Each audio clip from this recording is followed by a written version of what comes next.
रामलला के पहुंचने का इंतजार खत्म होने वाला है। आज तीसरा दिन है जहां तक जो पूजा विधि और जिस तरीके से हमने देखा ये 7 दिन लंबी जो ये रिचुअल्स जो अनुष्ठान चलते हुए नजर आ रहे हैं 21 जनवरी तक, और प्राण प्रतिष्ठा के लिए जितना कम से कम जहां तक सेरेमनी में होने की आवश्यकता है वही सब विधि की जाएगी। अब 22 जनवरी का इंतजार तो रहा है, लेकिन आपको कल की भी तस्वीरें दिखा देते हैं। रामलला जिन्हें मंदिर परिक्रमा में लेकर गए और वहां पर उन्हें मंदिर तक शिफ्ट किया गया एक क्रेन में, और ये देर रात की जो तस्वीरें आप जो देख पा रहे हैं अपने स्क्रीन पर, पूजा भी की गई, पूजा भी ऑर्गेनाइज की गई गर्भगृह में, राम मंदिर में, जबकि जो स्थापना थी रामलला की वो वहां पर अब मंदिर के अंदर की गई। तो ये जो तस्वीरें आप देख पा रहे हैं ये कल देर रात की आई गई थी। जिस तरीके से बताया जा रहा है जो श्याम रंग रामलला है उन्हें अब मंदिर में विराजमान कर दिया गया है।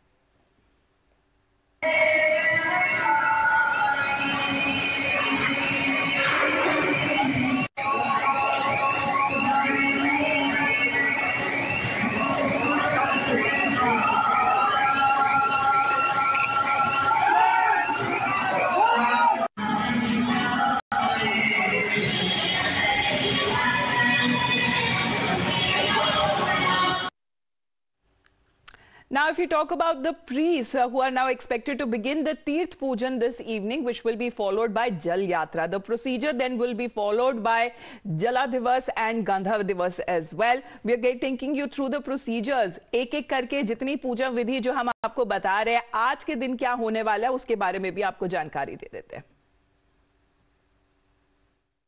देवी देवताओं की जो है उनकी स्तुति की जाती है और उसके बाद मंगलाचरण किया जाता है, और फिर उस प्रतिमा को कई कार्य हैं उसमें स्नान कराना, उसके बाद में उनको नगर भ्रमण कराना, और नगर भ्रमण के बाद में उसमें जो प्रक्रिया है वो जो आचार्य जी आ गए हैं, जो कर्मकांड होता है उसके अलग विद्वान होते हैं और वो आ गए हैं, और किस प्रकार से उनको क्या क्या प्रतिदिन या 5-6 दिन में करना है वो पूरी जानकारी हुई होगी।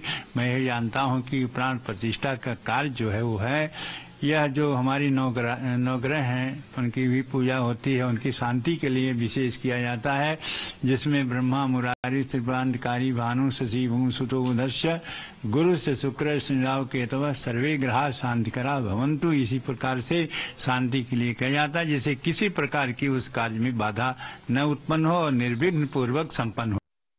पंडित जी को सुना कि सबसे पहले जो पूजा कराई गई थी उसे प्रायश्चित पूजा और कर्मकुटी पूजा की गई थी, वो 16 तारीख को हुई थी, और उसके बाद प्रतिमा को एक परिसर प्रवेश यानी कि परिक्रमा के बाद उन्हें मंदिर में विराजमान किया गया था। अब 4 दिन और तक ये पूजा विधि जो है इसका सिलसिला जारी रहेगा, और 22 जनवरी का जो दिन है प्रधानमंत्री नरेंद्र मोदी तो पहुंचेंगे ही, लेकिन उनके साथ जो प्रधान यजमान है यानी कि main host doctor Anil Mishra वो भी वहां पहुंचेंगे। राम मंदिर प्राण प्रतिष्ठा के जितने भी रिचुअल्स है, जितनी भी विधि अभी की जा रही उनकी खुशी, उन्होंने कहा कि उनका सौभाग्य है और जल्द से जल्द ये जो पूरी ऑस्पिशियस सेरेमनी है वो सभी का भाग उसमें लेने का इंतजार कर रहे हैं।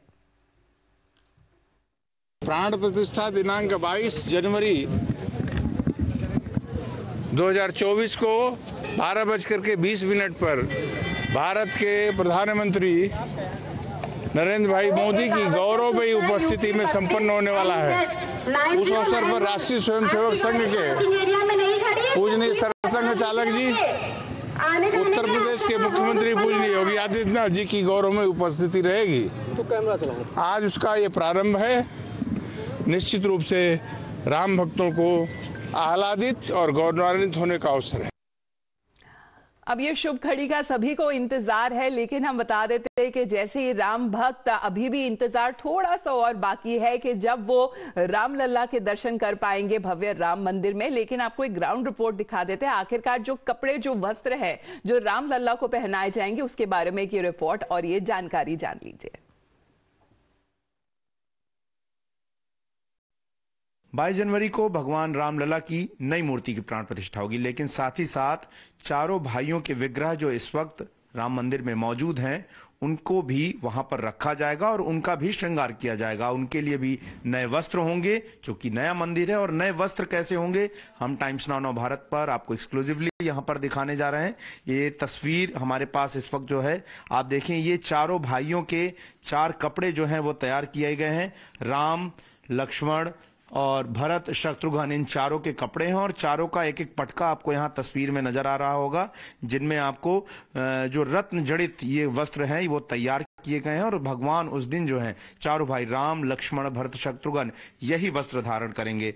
इस पर और बात करने के लिए हमारे साथ राम मंदिर, राम जन्मभूमि के मुख्य अर्चक आचार्य सत्येंद्र कुमार दास जी। आचार्य जी, ये कलर कैसे तय किया गया कि उस दिन जो है वो इसी रंग के वस्त्र पहनेंगे और क्या खासियत इन वस्त्रों की? देखिए, इसमें खासियत है कि मणिमाणिक इसमें लगे हुए हैं, बहुत कीमती। और इसलिए चूंकि भगवान अभी तक तो अस्थाई मंदिर में है, अब उसमें अस्थाई में जो गर्भगृह बन चुका है भव्य मंदिर, उसमें ये भी जो चारों भाई यहाँ जिनकी पूजा होती आई है वो भी उसी जगह स्थापित होंगे।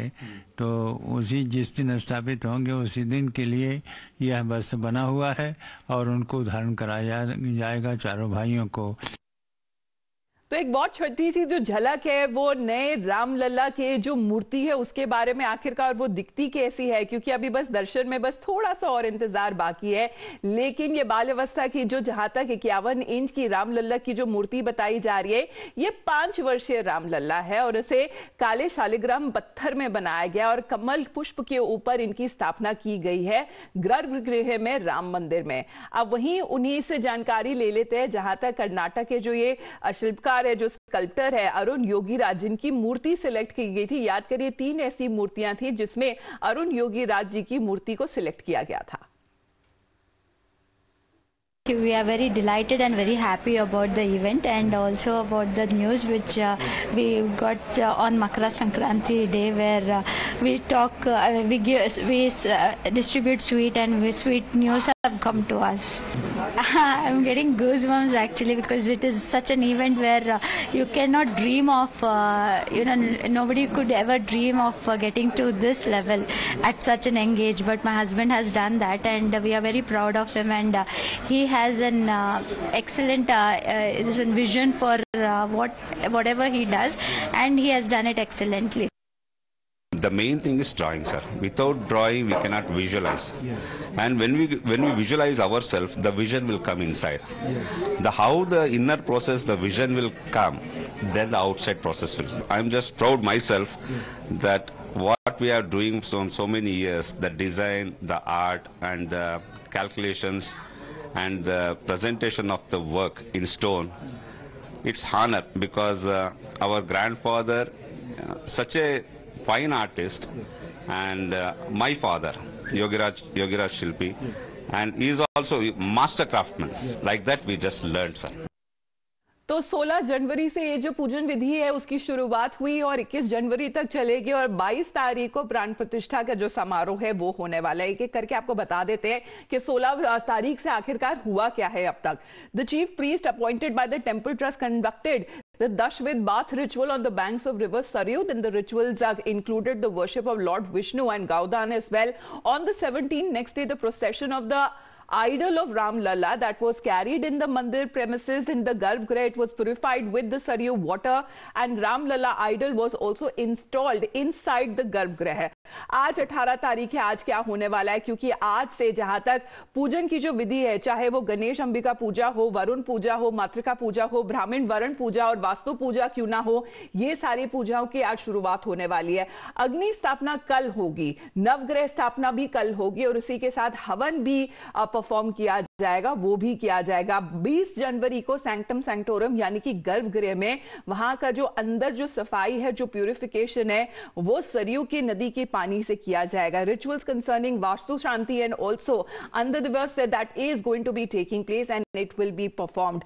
21 जनवरी की बात कर लेते हैं तो रामलला की मूर्ति को सजाया जाएगा, उन्हें नहलाया जाएगा और यहीं पे शायद रिचुअल भी किया जाएगा, ये सीधे तौर पे बताया जा रहा है। और 22 जनवरी का जो दिन है, जो मुहूर्त निकाला गया, ब्रह्म मुहूर्त जिसे कहते हैं, 12 12:20 पर the deity of Ramlala which will be consecrated in the afternoon itself. तो बताया जा रहा है कि मृगशिरा नक्षत्र उस वक्त होगा और 12:20 का यह मुहूर्त निकाला गया है कि जब रामलला के सबसे पहली बार दर्शन सभी को होंगे। Now amid a स्लू of